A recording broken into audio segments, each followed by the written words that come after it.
Welcome everyone to session 6 of Approaching the New Normal. It's been quite an interesting month, right? Discussing about so many different things.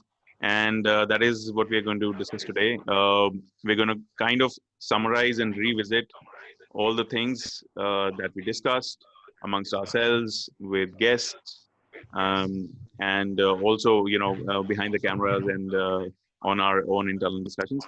So uh, just to help the viewers understand what we want to discuss here and what was the history of all the sessions before this.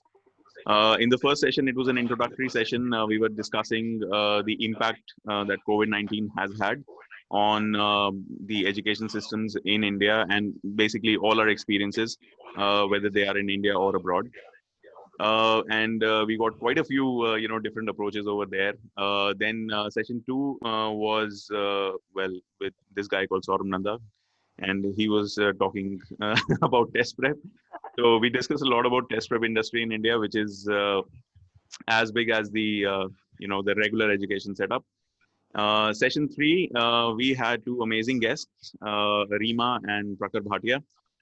They are both ex-Teach for India people, and we discussed a lot about the new education policy, which was published in 2019. The draft was published in 2019, and we discussed a few parts of it. It's a very big policy document, almost 460 pages, maybe more. But we discussed a few very important points, and a lot of important things came out. Session four was with another guest, Ms. Priyamvada, and she talked about how e-learning in India is impacting our mental health and anxiety. So she brought on a lot of different aspects and perspectives to the topic, which people kind of ignore or don't really pay attention to, but they are very important. Session five, which we had last week, was with Dr. Anuradha Srivastav. She is a professor in City University of New York, and she updated us and apprised us of all the developments that have been happening in the US education system, primarily in the college education ecosystems due to COVID-19, the policy changes that are happening, the impact it has on educators, other staff, students, student debt, and so many other issues. I mean, it was such an interesting topic, and I wish we could have a longer session for that. So after that session, we all decided to get together, huddle together again, the core members, and revisit and see where we are going with our forum, and just to have a small conversation as to what we have learned and which direction we are heading into, so that it gives a more concrete vision to us and our forum. So welcome everyone. Um, I hope you're excited to discuss whatever we discussed in the past 5 sessions. Yeah, looking forward. Awesome. Okay. So I would like to start actually. My personal view was that we're creating such an interesting forum, and we discussed so many things, and I liked a lot of them. All right.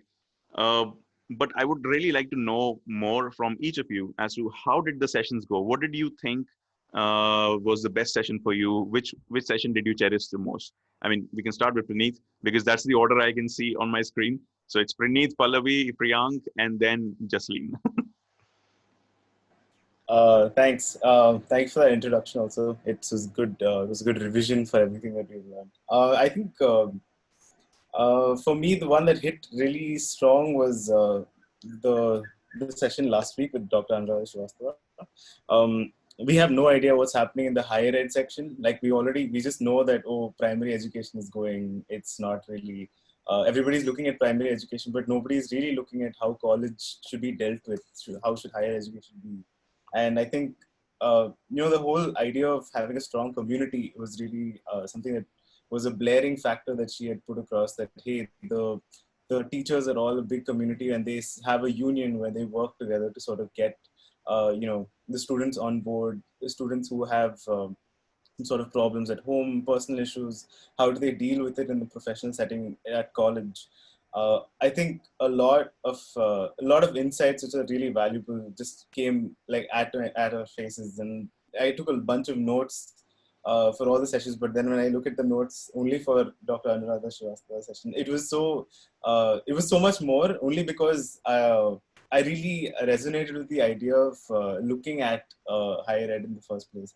I think it's important to look at primary education, but it's also important to look at what's happening with the graduates that are, what sorts of skills are they developing? What sort of skills can they develop over, the period of how many ever months we have COVID for the rest of, I think in India, it'll be here at least till the end of the year. And then post that is what we can look at. So what can the students do? What sort of projects can they have? Things like that. Very simple, but really effective tools can, be used for college students like that. So I think that really hit close, because my college at engineering, I would just be like, going to college, going to chill in the canteen. That's just how life goes, I guess, in engineering. And, I feel, now with this really changes how the dynamic happens. What is the new normal? I think that's exactly what we're addressing, and that's exactly why we had discussed that. So I really appreciated that conversation. Yeah, I will tag Pallab next to go ahead. I think I enjoyed almost all the sessions, but a few sessions were not articulated well. That's what is my opinion. In the sense, because we have to stick to the time, so it's very important that we address whatever questions is being asked to us, or because this is more of a discussion. So I enjoyed all of it. In fact, I enjoyed sort of session a lot because I could ask a lot of questions, to be honest. Then Anuradha's session was also very good because we were actually able to understand what is the scenario outside the country, and then she clearly tried to address all the questions that we had. But yes, time was short, so I think it was not possible. Even the session with two guys who came from Teach for India was also interesting. So for me, I think every session was good. So the mental health also was good, but thing is that because we are addressing the whole concept of the new normal, so I think it's more about focusing on that. So I have mixed opinions. I think all the sessions were good, and today I think it's the best thing that we are actually trying to figure out that whatever sessions we had, how concrete it was, what were our learnings. So this has given us another opportunity to kind of learn and understand more. You have to pass the baton to Priyank now. Thank you, Pallavi. Yeah. I'll take that from you. See, again, like everyone else, it's a hard pick, but I specifically want to mention the one with Rima and Pakhar. Why? Because I think it was a session where we could think of a lot of questions. One, and we could talk about the whole policy and the practice thing. See, if you see, there are a lot of sessions anyways happening. I've seen a lot of webinars also, but what we usually don't do is what we usually do is we talk about the ground realities, we talk about the problems, and we separately talk about the policy.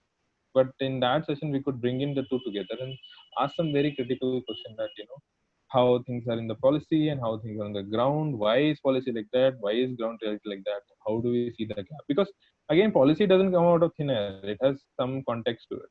So when it is coming from, or let's say, claim to be coming out of ground, then why is there a gap? Why is there a gap? And why? How critically can we look at that? I think that is something which was striking, and of course, other sessions again were good, but yeah, that for me was one very good session in terms of asking a lot of questions. Yeah, I just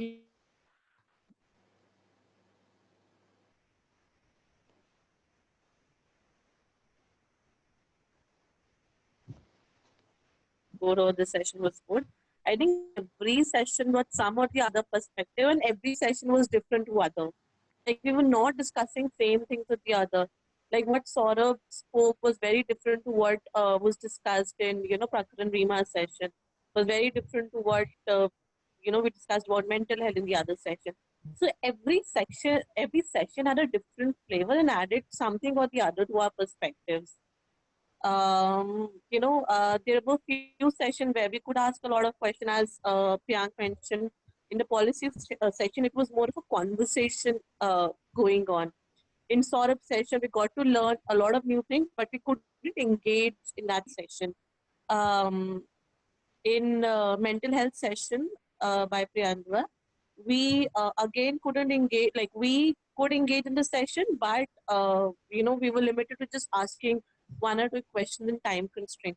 So every session is different, and we are learning from each and every session that we're part of how we can make it better. And we've tried something or the other in every session. So that's my perspective. That's very interesting, and I completely agree with you actually. So I love having conversations, and all the conversations that we had, they were so different from each other. The format, the presenter, the content of it, and how we went about the entire session. So it was very very interesting, and we got to know so many different perspectives. So next question is, I mean, so guys, we did discuss that yes, we like all these sessions. That's great, but there will be some positive aspects that we must have liked, and there might have been some negative aspects also, right? um, Most of the sessions, if you see, were focused on what the negative impact has been because of the COVID-19 situation. And it's absolutely right, because there has been so much negative impact. But do you think there were some silver linings also that we discussed, something which came out? Okay, so COVID-19, it's a very bad situation, terrible situation, but again, we have something to look forward to as well. I'm going to give it to Praneeth. Uh, wow, did not expect. But I think something that I think we had discussed before was also that if COVID has done anything good, it is to amplify the impact of problems that are sort of not seen. The unseen problems are sort of brought to light now, and whatever consequences we've been thinking as unintended consequences, of X, Y, Z have become intended and have sort of amplified itself, and it's there in our face now. So we understand the importance of for example, just transitioning to an e-learning space. What's the importance of that? Does it seem viable in the future? And maybe this, so I think the advent of e-learning spaces and e-learning organizations have really have explain the fact that that is the future, and we should sort of make it in such a way that there's a blended version of it. It takes the best of both worlds, the human aspect of physical learning space and an e-learning space, to sort of get like your outcomes to be as much as you want it to. So just in terms of understanding how the system is flawed in multiple ways, like we've understood that, hey, education system is bad, but why is it bad, and how is it impacting people in such situations like this? As much as I would like to, I don't want to take the economist standpoint of saying that this is an experiment, and this feels like an experiment, and we should sort of look at how we can drive some sort of unique value proposition in the terms of, like sort of bridging these gaps that we have. Maybe it's an opportunity gap, it's an achievement gap.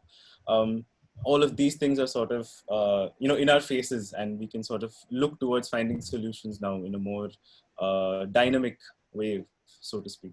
So yeah, and on to Priyank.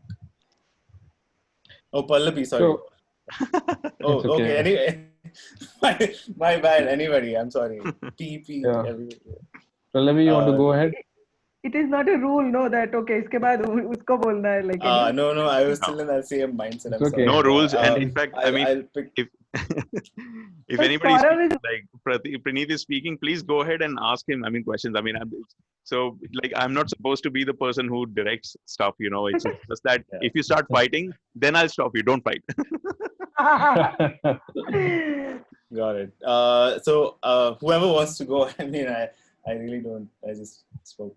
yeah, Praneeth, go ahead. I finished. Okay. Yeah, You want me okay. to pick someone? I'll say Priyank. Priyank.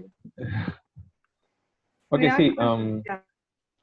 just continuing from where Praneeth left. I think, I don't know about good, but in a way, yes, but something which has come to us only when COVID has come striking. See, there are a lot of things which people are talking about with respect to online education. For example, yesterday I was in a webinar and people are talking how students have more agency. They have voice. In a classroom, direct instruction, their voice is somewhere lost. And now this is a model where they have a voice, so it is more working. Now the problem is that it is the voice is there because of the model, not because they have admittedly been given one voice. So the what a lot of people are trying to do is, or trying to think upon is कि, अच्छा, now they have voice, then why there was no voice earlier? So we have started asking those questions earlier. In a way, one thing is happening is that we are saying, okay, there's a voice, this model is better. But again, people have started asking why there was no voice earlier, because it had to be there at that time also.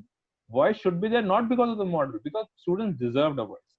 Mm. So there are many aspects like this which have started coming in. So if there was um, direct instruction, there was a lot of regurgitation by kids. There are a lot of let's say creativity loss. There are a lot of aspects of education which were not supposed to be the way they were. Collaboration, again, a lot of people saying that since the global platform, people from different countries can come in, and there can be a lot of collaboration in happening. You can work in groups, this, that. Again, why was that not happening earlier? You need not have kids coming in from different states, but even with the kids, why there was always so much of emphatically emphasis on the direct instruction? So that way, I think COVID-19 has brought to the forefront some really important. Mm. Yeah, here I agree with Priyank. Like COVID has surfaced like these problems exist. Like since of independence, the health structure, the health system, the education system remains the same. We're not working on the system. And when things are just brimming and coming on the surface, that we realize, oh, बहुत गलतियां हो गई है. It lacks, like it has so many loopholes. The healthcare system, education system has so many loopholes. I think from here it has given like the situation has actually put light on the the problems that exist on ground. Like people are realizing the loopholes. People are realizing, oh, government school में education नहीं है, उनके पास access नहीं है.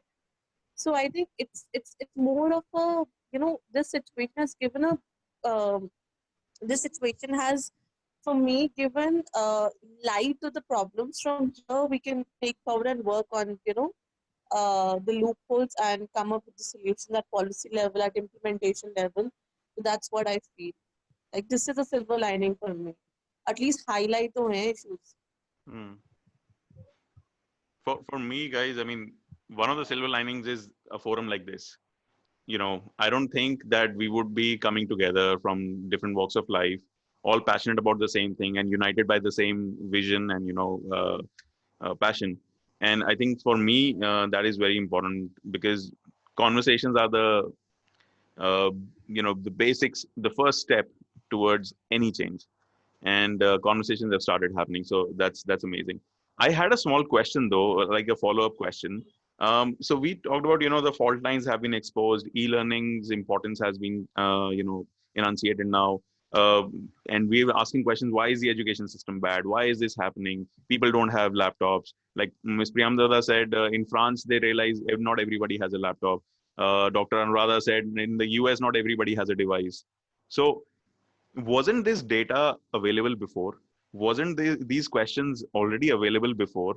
Why is it that now it has become important? Because these things were existing beforehand also. I'll add I'll add to the questions. There's one more Okay. question which is coming to me. That to add to that, these people have started asking questions, but again, my worry is when you're comparing the online model with the offline model, what the best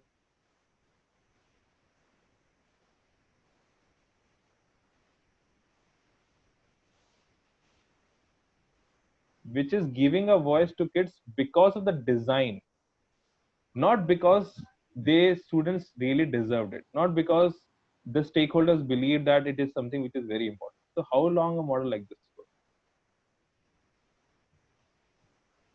I have to say something.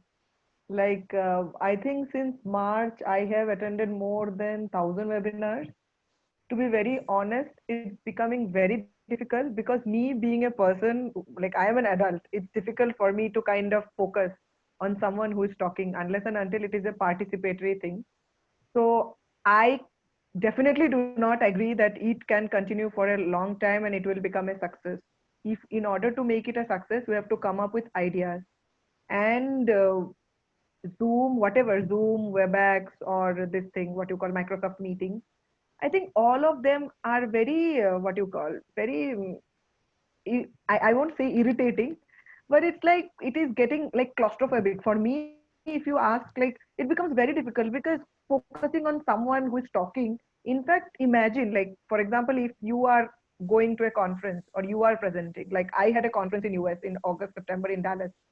So that conference was like, it was the big conference. Like there were like more than 10,000 people who were supposed to come. Now it's happening online.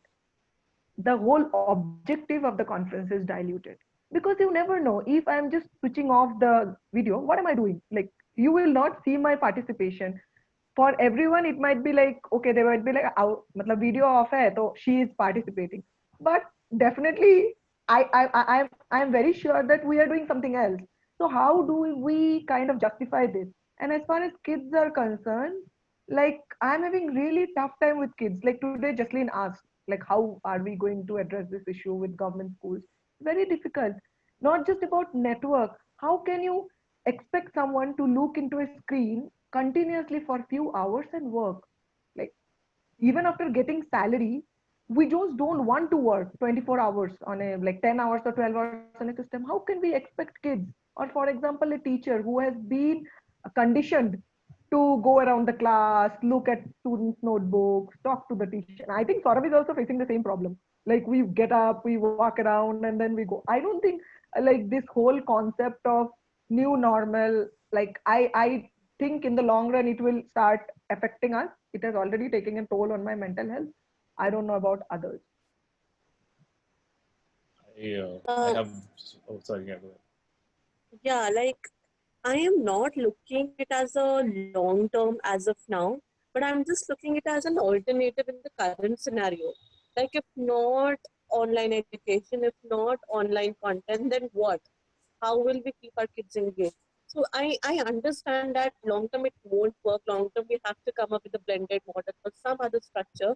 But in the shorter run, I think this is the only solution that we have to keep kids engaged so that their learning doesn't stop, so that they're doing something, they're participating, they're engaging. So that's my perspective. And yeah, I completely agree. In the longer run, there have to be innovative ideas to take this forward so that it doesn't become stressful for our children. Yeah, Praneet, go on. Let me take a little optimistic stab at this.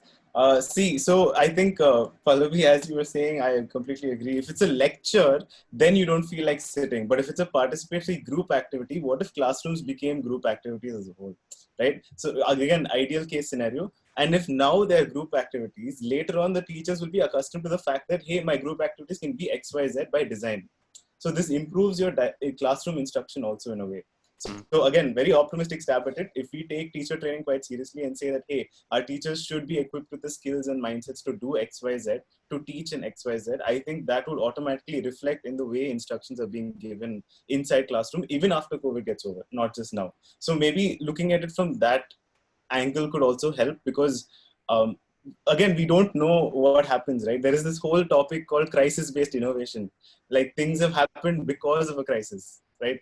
A lot of I don't know, like say 9/11. Because of 9/11, America's whole security systems improved. Their whole air traffic control improved. They understood that, hey, this is a problem. Again, it was a crisis, and they learned from it. There are a lot of things that we should be doing, but I guess we should also concentrate on a lot of things that we are doing right now and how we should change it to the things that we should be doing, ideal cases. Again, these are all corner case situations that may not happen. Like, hey, our classrooms would be so interesting and interactive and participatory for students. But again, I would like that, of course, as a person who's, I've taught kids, so I understand, hey, they want X, Y, Z. And I don't know, I guess maybe looking at it from that angle, giving teachers not, I think it's like there was an age-old thing where I think capitalists were arguing with socialists, and then they were saying that capitalists, and we will teach you how to fish, and then the person is just like, hey, just give me the fish instead. So there is a difference in that. right? So the teachers are just asking, hey, give me the fish right now, at least on a very large scale. But if we change their mindset to saying, hey, can you just teach me how to fish and I'll do it myself? Giving that sort of independence to the teachers, giving them the skills to do X, Y, Z, I think that would be a great first step. And then it would be a good foundation for even their classroom interactions based on whatever we look at, any angle from that. Yeah. Sorry, I spoke too long. No, I think that's a wonderful perspective. I mean, it's a very important question. Will the learnings that we are having right now as educators and all the other stakeholders, will we take forward these learnings to a time when, we have Corona under control, whatever that may look like? So that's a very important question, actually. Um, and I remember, Praneeth, from our first discussion, when you were like, again, you were going to go with the optimistic standpoint, and you said, what if schools became obsolete? And we were also enamored with that question. And I think those are the questions we need to ask, right, guys? So again, although I mean, all the comments were so amazing, my question still remains, which Priyank added to. This data and these problems are already existing. Pallavi mentioned a very important point here that, we all knew that WebEx and Skype and Zoom, they're not really very comfortable for long hours. And they were not really meant for educating people, right? So we already knew that. But nobody was taking a step forward to create something better. And it was the same with all their education systems, like government schools and all that. Why do you guys think that, people are looking at those things right now, but they never really bothered about them before? And I'm not only talking about India, but the world over. Necessity is the mother of invention, maybe. I was just about to say that. I can't believe it. Yeah, So say it again. absolutely agree. Yeah, absolute same thing. Same. I think if it was a small, like now, I think I'll take your question one step further. If it was a small crisis that happened only in one country, would we learn from that? I think that's another question. Like, if it happened to only some of our population, would we still learn from that? Only China, Like, maybe. what is that? What is that threshold? What is that tipping point that we have? What is that point that really pushes us to think much more than what we're already thinking? Much more outside the box, so to speak. Sorry, Priyanka, I cut And you off. and crazily, Praneeth, India still has not had that tipping. Yeah. I still feel that the world has had its tipping points, and people, there is so much of discourse about this, but India is still waiting. Karnataka is still saying कि चलो भाई ये होता है ban कर दो. Yesterday when I was in this webinar, so I had put it in the live chat that this thing is banned. So there was a professor from Harvard. He was like, "Arey, मतलब they should ban everything because children anyway use screens." So he was like, "Is it learning ill effects of learning through screens compared to ill effects of not having a class at all, not having how do you compare and all that?" So they were literally astonished back there in America. So basically I think because this they don't know that India still has not had a tipping point, though we have crossed 1 million corona cases. But yeah, let's see how long. So not this country, let's see how long. I guess I wish there was like a connection between the number of corona cases to our tipping point, because it doesn't seem like that's the case for a country like ours. I think it should be like I think, like in my opinion, we get serious only when something bad, really, really bad happens. For example, you're in, like people in my area will be like, oh shit, somebody died. Okay, only then they're like, oh no, I have to stay at home now. Your whole stay-at-home logic and policy happens only when something bad happens to somebody that they know about. I think this is a very common phenomenon that happens across for all things in the first place. But I feel like, I don't know. I think Priyank and I discussed this earlier also. Like something bad has to happen. Only then somebody's actually going to think about something in the first place. We're only going to start thinking. So I don't know when that's going to happen. To reframe that, so we need a political will. We will have a political will only when people go berserk, and people go berserk only when something terrible, something they can't do it with, and something. I feel like the doctor should do something, because this is a personal experience. My brother is working he's a renowned neurosurgeon from Christian Medical College, Vellore. So last year he told me, so he had to operate a kid who was 6 year old, and that kid had brain tumor, and he had to operate. The whole operation took him 15 hours. So he told me The only reason for brain tumor was the kid spending 12 hours in the mobile, like playing games or whatever, because both the parents were supposedly working. They were from US. They were also immediate family members.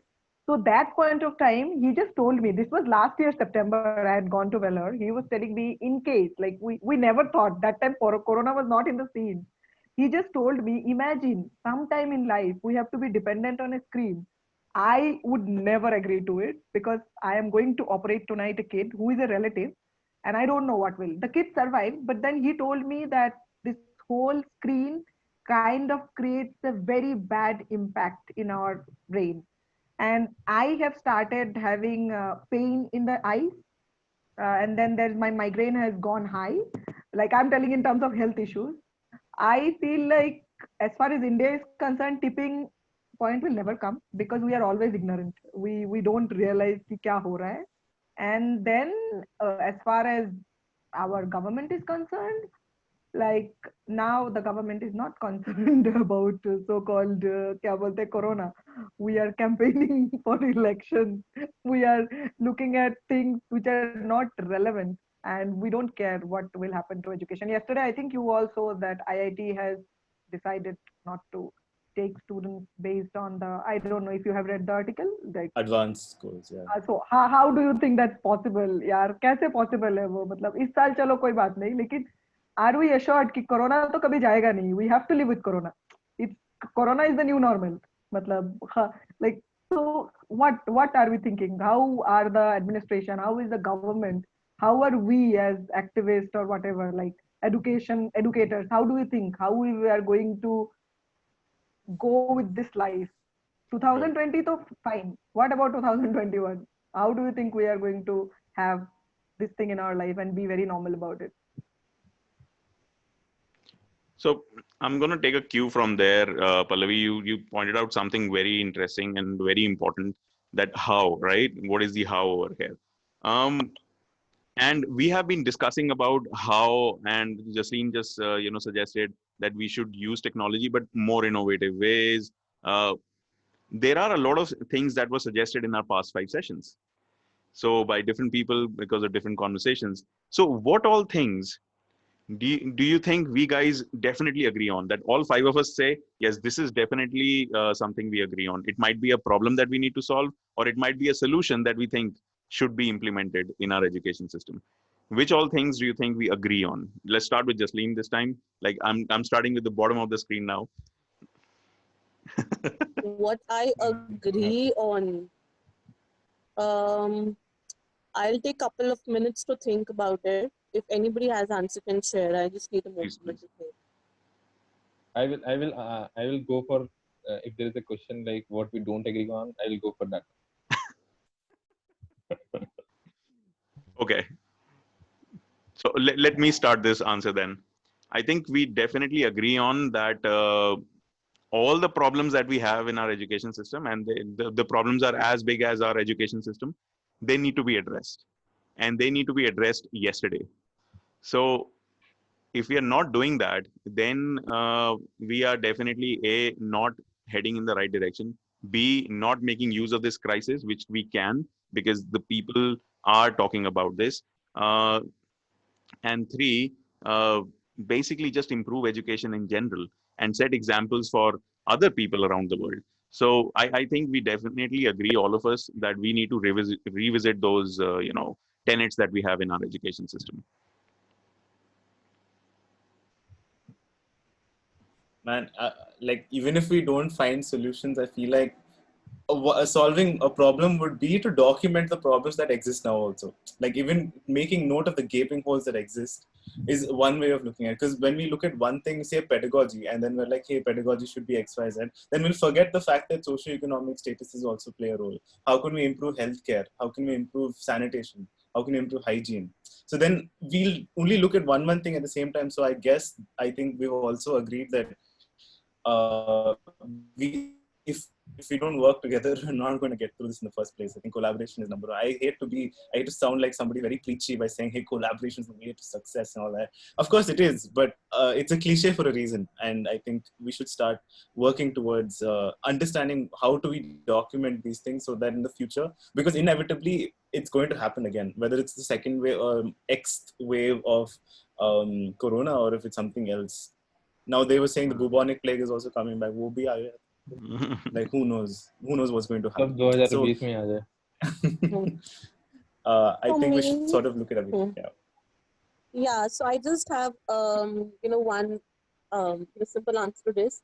I think the idea about why our conversation started was to contextualize the solution and bring up different perspective from different contexts and see where it fits. So one thing that I think we all agree is solutions have to be contextualized. It's not one fit all solution. Like we can't be implementing same thing everywhere. Like we need to have separate solution for each and every problem that we are facing. Online trend है ये नहीं online को ऐसे कर दो. Like we need to understand that there are a huge chunk of population who do not even have access to it. So what should be solution to that? We know that teachers, have different needs, different problems. We need to address that. Like we cannot just, come up with an idea, release it in the press, and see how it goes, and then come back and revisit it. No, it has to be a contextualized, approach to the problem for different regions, for different states, for everything.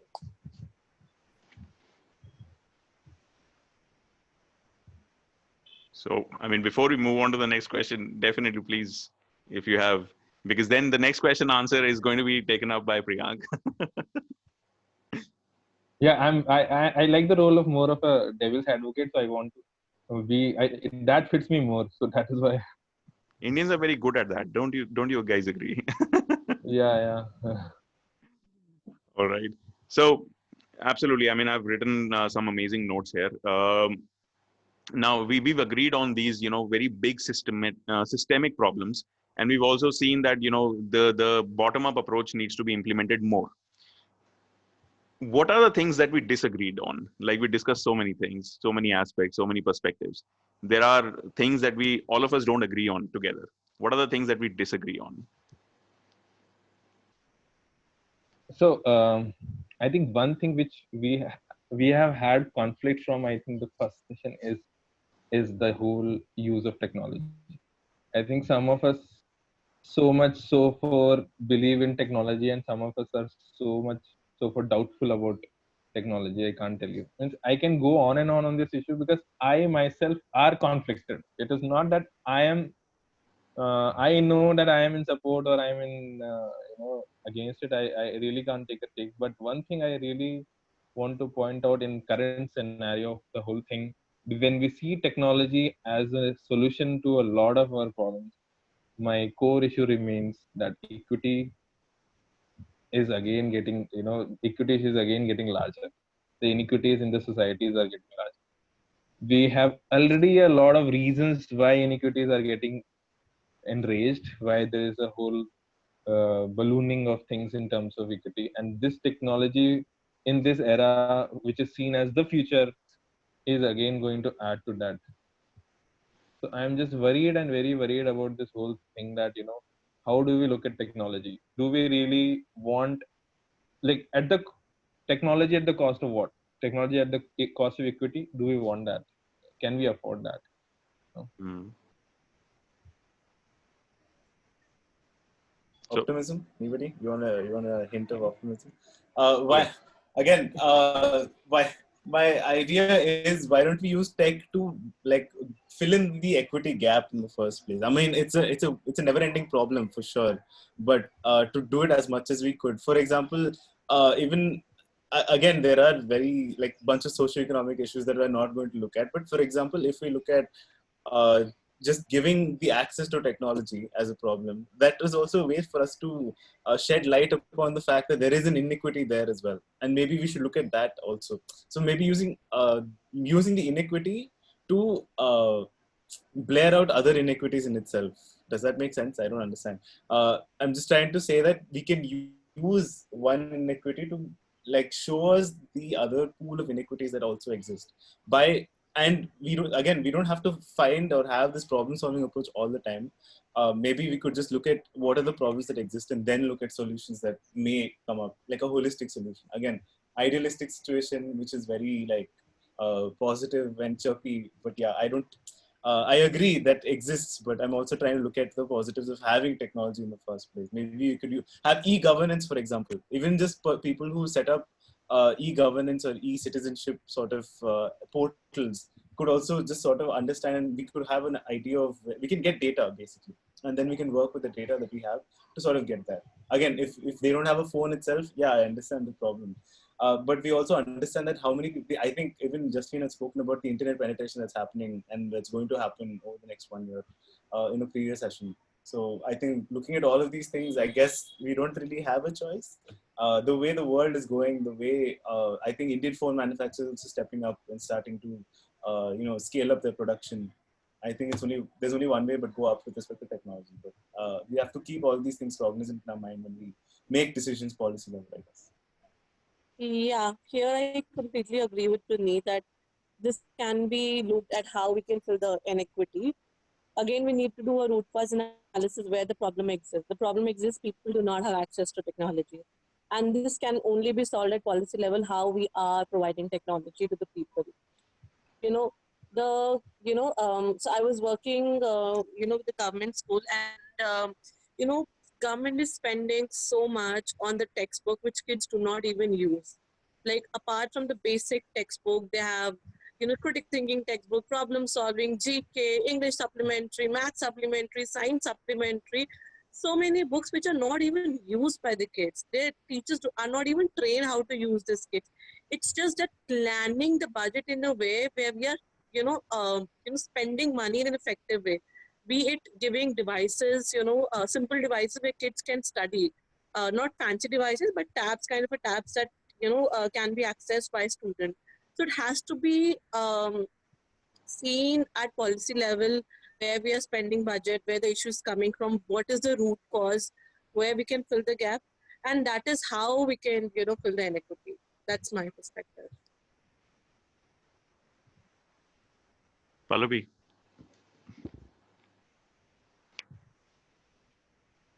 Well, we are mute. I don't know. Like, if you ask me, I researched a lot of people as part of an initiative that where I'm a research consultant. So I was talking to people. So we had some games with a lot of contributors. It was known as a game of pizza. So a lot of people were telling me that they were really annoyed.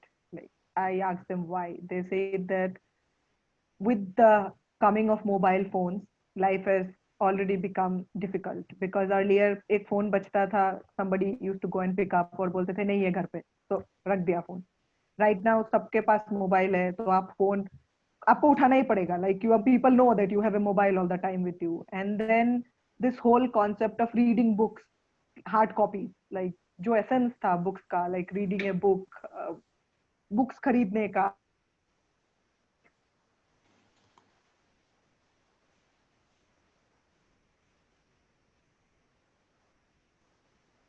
many percent of people told me that they miss the old life of reading books, the old life of actually exploring. Right now with the technology, सब कुछ हाथ में है. Like, you don't take the effort to go out, explore, talk to people. Like, for me also, if you ask me, like how inclined we are to technology. किसी से बात करना है, we just send a message. Like Facebook हो गया, Instagram हो गया, WhatsApp हो गया. Like earlier life was very different, and with this pandemic, we have become like this technology has become our lifeline. Like एक time पे I was not in Facebook for 2 years. So there are some very senior professors who are doing research with different university in Sweden and all. So they were very old people. So we were in a webinar, all of us, they were all 65, 67. And like they did not know, like we were there in the webinar, they did not know that we had to keep our name anonymous. So when the webinar started, I was an anonymous rhino, there was an anonymous elephant, but their video was on. So they felt really bad. Like after a point when we explained to them, they were telling us ki यार हमको तो पता ही नहीं है कि like okay technology से ये भी कर सकते हैं. We are like they are post doctoral researchers, like one of them was done it from Oxford. तो वो बोल रहे थे जस्ट इमेजिन, हमें लगता है कि suddenly with the pandemic we feel that we know nothing, like we are old school, and it's like a question on our existence. It's an existential crisis for them, because until this pandemic they never realized that technology plays such a big role, कि like your degrees will not hold relevance if you don't know technology. A lot of people are not in Facebook, but with the pandemic उन्होंने अपना account खोलना शुरू किया. People don't know how to use Instagram, they really don't know. A lot of people are not in Twitter, and so I don't know like how to say it. All the three boys said no. We were just agreeing that we also don't know how to use Instagram. No, so I don't know. I'm feeling really sad because I know a bunch of people. They're excellent people from JNU. I have a group of them. They write amazing Hindi. Like their books can be published. They're so eloquent. But technology की बात आती है तो English आ जाती है. Like all of us know कि हम कितना भी हिंदी बोले इट्स इंग्लिश. तो वो लैंग्वेज बैरियर उनको फेस हो रहा है. लाइक वो मुझे मैसेज करके पूछ रहे हैं कि यार we don't know how to write in English, can you help us. So when I read their writings, I feel I have to learn so much from them, because definitely English is a very easy language. Like I feel, I don't know people, those who don't know how to write. Like Hindi is very difficult, and I feel sad for them because a chunk of population is going into depression with this, and this is across all ages, kids to old generations, to our teachers, to my research scholar. Like my teacher, she was in Stanford. She pinged me the other day and she was very upset. She was telling me, like she was literally in tears. She was telling me ki junior professors are coming and telling her ki you don't know this, you don't know that. They might be telling it in a very different way, but she was feeling very low. Like she feels right now that the biggest mistake that she has done in her life is not being tech savvy, not updating herself. So I have a very like very sad feeling with this whole technology thing. And that's what I was telling to you, Priyank. No, we are like, you are not using LinkedIn, you are not using Twitter. But imagine, like, that's the Yeah. way we have to go ahead. So, So I next have a time, both Twitter. Yeah. yeah, please go ahead. ऐसे saying next time both Twitter and LinkedIn पे account पहले बनेगा, and I think for Instagram both Pallavi and Jasin can give us a separate session Yeah. to how to use it. So yeah. guys, I have some interesting observations over here, and all of you talked about technology in a different sense. Um, Technology is also democratizing a lot of information. Just like Pallavi rightly said, English is a big language barrier because most of the content is in English. But then I recently, collaborated with a company in Bangalore where their entire vision is that they're making content for the next 500 billion people in India. So how do they do that? They are publishing most of their content in Hindi, Telugu, Tamil, Kannada, Marathi. And then they're going to add 10 more languages, right? So there are a lot of private players who are actually doing this. They understand the problem like we do, and they're actually solving it. One area where I found that we definitely disagreed on is like a lot of you say that, it has to come from the policy side, how we use technology, how we implement technology.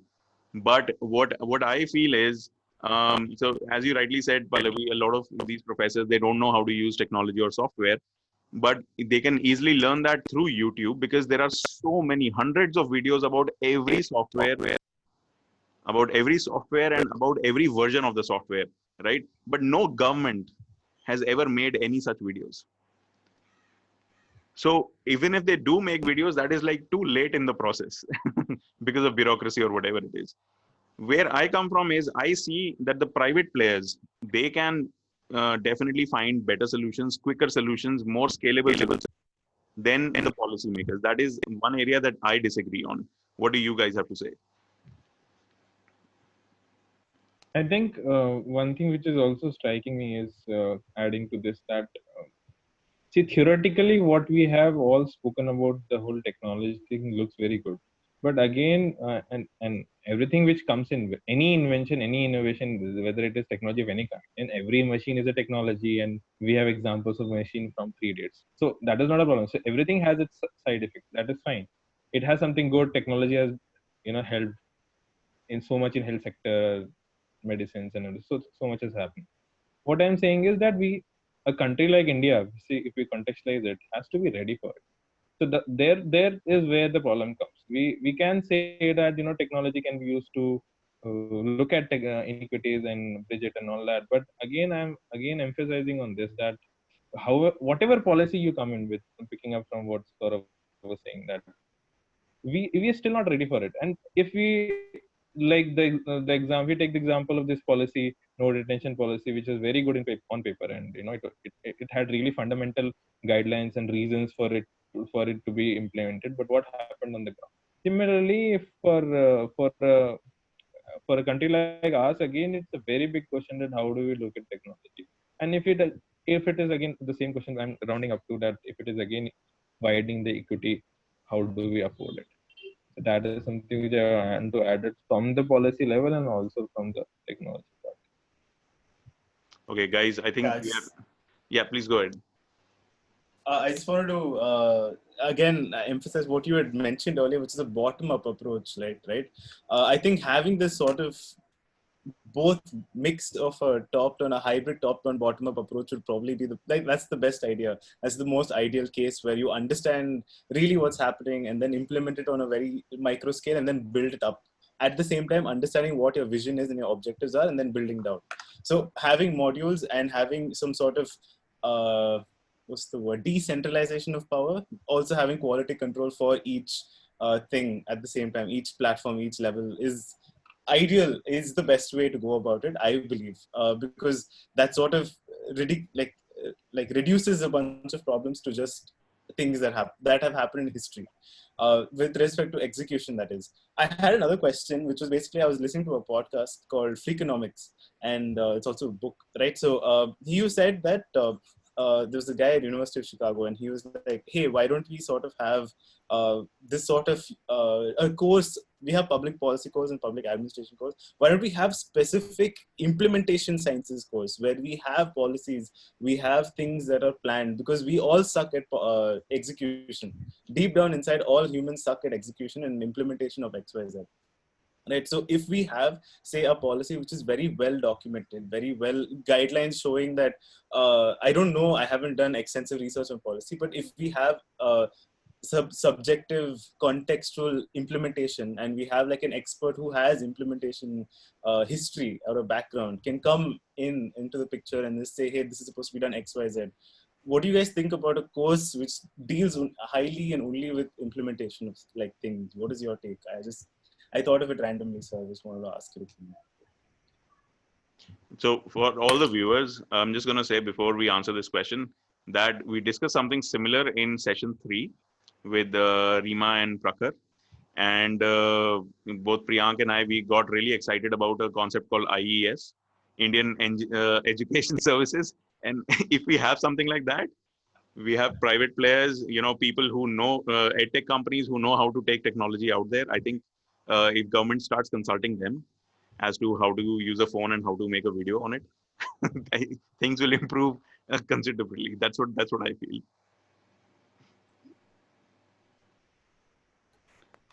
So, Saurabh, I have a question. You just mentioned, more onus should be given to private players and, democratizing everything, learnings and taking it too far away. What, according to, how does it look at the implementation level, and how do we make sure that it is reaching the last person in the Northeast where things, are the least accessible, or last person in the tribal areas of, Jharkhand. So I just want to know more about it, hear your perspective on this. Can I take this answer? Can I take this question? I mean, although we are only 6 minutes left in our hour, we have one more question to go. Yeah. I'll quickly summarize. Yeah. I can speak fast. I'll take 2 case studies here. All right. The first case study is from Kenya. So there's a small startup over there. They realize that the internet connection is not great. And although most of the Kenyans do have mobile phones, but they still have those keypad mobile phones. So what happens in keypad mobile phones? You get SMSs. So this startup company teaches people only through SMSs. And if you remember those days when we had those keypad phones, I remember them perfectly well because that was my first phone and everything. There were like Airtel, Vodafone, all the players. They had this small little app also in the phone where you could actually learn from it, right? Now, this is democratization. I'm taking another example also from Kenya, wherein farmers can contact other farmers by sending SMSs to a central server. So, for example, if I have something wrong with my farm, some soil sample is going bad or something, what I do is I write in whichever language I'm speaking in that particular region. I send an SMS to the central server. The central server reads it, and then with some machine learning algorithms and deep learning, what they've done is they've been able to understand what the question is, and then send it to another farmer who faced a similar problem but has found a solution, so that then that farmer can send an SMS back to the central server, and the central server actually sends the answer SMS to the other farmer, and this all happens within minutes. And none of this, so the farmer example is being done by a UK company, and the education by SMS is being done by a Kenyan company. And I think that is where the policymakers lack the understanding. So I've worked with a few bureaucrats, and how they think is they don't think in a designs thinking manner, um, sorry, systems thinking manner. They don't think that way. All right, they think in a very accountability based approach, that how will I report what I did. All right, how will I report what I did. So what happens in accountability is you always leave out the gray areas. And so whenever somebody questions you, okay, why didn't this happen, then you simply say, see, I did everything in my power. What you're doing is you're just reporting stuff. You're not really focusing on the real problem which exists. Whereas the private players, they focus on the gray area only. The NGOs, they focus on the gray area only. That is why the last mile approach, that the NGOs have. Last mile fulfillment of products and services is happening largely because of NGOs and people who are passionate of, helping people out. So that's the third one. I recently had a conversation with a foreign relations expert. His name is Mr. Ravinder Nath Sachdev. Very, very established guy. Helped in the India-US nuclear deal in 2008, 2009. And I asked him a simple question: what if the world organization, whichever world organization, by the way, UN 75, it's the 75th of UN, a year of UN, so they have started conversations. They are what if they came up with the fact that let's standardize what we need for healthcare and education for all the countries across the world. We have enough money in various pockets, we centralize that, although centralization is not really great, but then we create that standard, and we tell people that you have to adhere to this standard, and we check that standard with the use of technology. And it's sounding very complicated because it's not possible, right? In the Swachh Bharat Abhiyan, the government, once they started in 2015, within 1.5 years, they realized a lot of corruption is happening. The 12,000 rupees they gave for building a toilet, people were just pocketing that and showing on records, oh, toilet has been made. What they did then, they implemented the GPS technology. So you have to take a photo of the piece of land where you were going to make the toilet. All right. And that will be taken, photograph will be taken by the satellite, encoded with the coordinates.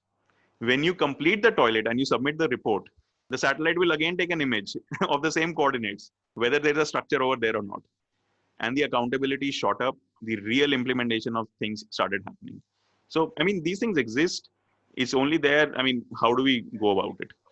1 minute remaining, guys. I would like to leave all of you and the viewers with one question.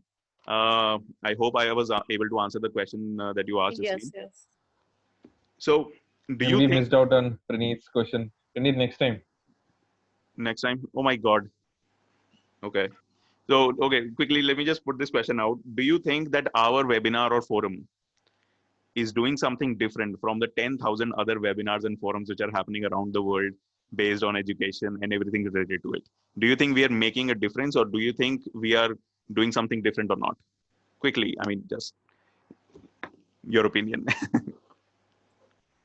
I think yes, because if you look at any webinar, or most webinars are the theme is decided, the topic is decided. Yes, our topics are also decided, but I think there is the approach is a little bit different. We can ask anything under the sky to our facilitators. Like right now, also, I don't think we have decided and we are asking questions. So that is one thing where you don't limit yourself to only what is the theme or the topic. So that is something very different. And one thing is that we are still on the process of exploring. Like it's not something that a webinar has just happened and then okay, these are the learning. There is a presentation that has happened, so it distribute it amongst everyone who has been a part of the webinar. So that thing is not there. And then people can see our webinars later in our channel in YouTube. And if they want, they can actually approach us and give us ideas. Also, we are looking for people, those who can come along with us and give us ideas, and we can do a lot of research. So I think in that way we are different. That's what is my thought. I For think me, I actually, think yeah, please. for me it is just too early to comment on it because we've piloted it in just 5 sessions, and it'll depend upon the way how we progress and take it further. So these 5 sessions were try and were the trials one, where we had a different approach in each and every session. In Saurabh's session, we had a different approach. In Rima's and Prak's session, we had a different approach. In mental health session, we had a completely different approach. So in each session, we're trying a new approach, and I think the coming sessions it will define if they are different or not. See, quickly, I'll add that I can talk about the difference, like that we are contextualizing, we are talking about different contexts in India. And this thing, we are more about the local thing and how we look at different themes and different contexts in India. We'll bring in more people from different parts of the country and all that. But I think more than the difference, like we can talk about the same thing. This we don't have to necessarily do something different. We can. It is more important, even if you're doing the same thing. It is more important what we do it and how we do it. So what do we do of it? So I think that is where we should be more concerned about. So for me, it is not about we doing something really different. It is about what do we make out of it, and how do we process it. So that way, I think we can be more innovative and we can do a lot of things. Which we of course are doing. Impact and the depth of the conversation is what that matters. Please. So yeah, like I just mean, and impact and the depth of the conversation is what matters. Like, what is the quality of content? What the quality of conversation that we are providing to viewers? Is the conversation interesting? Are we sharing different perspective? Are we getting guests from various backgrounds who's sharing very innovative perspectives? So that is something that matters, and I agree with Priyank what he said. Like, rather than the approach, it's the depth of the conversation that matters. That's great. Praneeth. Now I will take a little bit of a pessimistic view at it. I believe I would like to think that again, this is just the start, right? So I feel like the entire idea of this conversation that we had today was just to understand like what have we learned, and then from what we have learned, what can we learn better, and how can we learn that. And I think we all had different ideas of why we wanted to come here in the first place and have this conversation, right? I think that was also discussed last time, where a few of us wanted to have like a community, a few of us wanted to look good somewhere, I don't know, some stuff basically, wanted to share it with people. So the idea is, even if I agree with Priyank, but also I wanted to just think about it from, even if we have similar topics of discussion, how can we collaborate with other groups who are also having similar topics of discussion? Are there some reading materials that we can make up? So the idea is not so that we can stand out, it's the idea is so that we can bring everybody together. At least that's my opinion, right? So if we have, or we are able to bring people together, like how do we do that? Like how do we make this sort of community which is self-sufficient? Even the whole farmer idea is the same thing, right? You use machine learning to find solutions and then find problems and map it. Right. Same idea is, if we have somebody who's talking about ed tech, then how do we sort of bring them together, and then how do we sort of bring somebody who's in the policy level together, and then share learnings at the end of the day. So I feel like, again, we now at least we have a vision that we want to go towards. I think that whole ideal thing that you had proposed last week was super crazy, and I feel like we should totally do that. Again, it's up to the entire group, but the utopian world of around us. So I feel, yeah, I think this is just the start. So if we can expect a bunch of good things to happen by design over the next period of time. We're going to be publishing some readings, some podcasts. I don't know. We have ideas. Let's try and execute them. Implementation Okay. sciences. You guys All just took right. my Well, question, so I'm going to take that. I'm sorry, guys. we kind of ran out of time over there. Thank you so much for contributing. I think we have so much to ponder over. And well, thank you so much for being here. I think we should end the session now. All right. Peace. Yeah. Take Thank care. you. Thank you. Bye bye.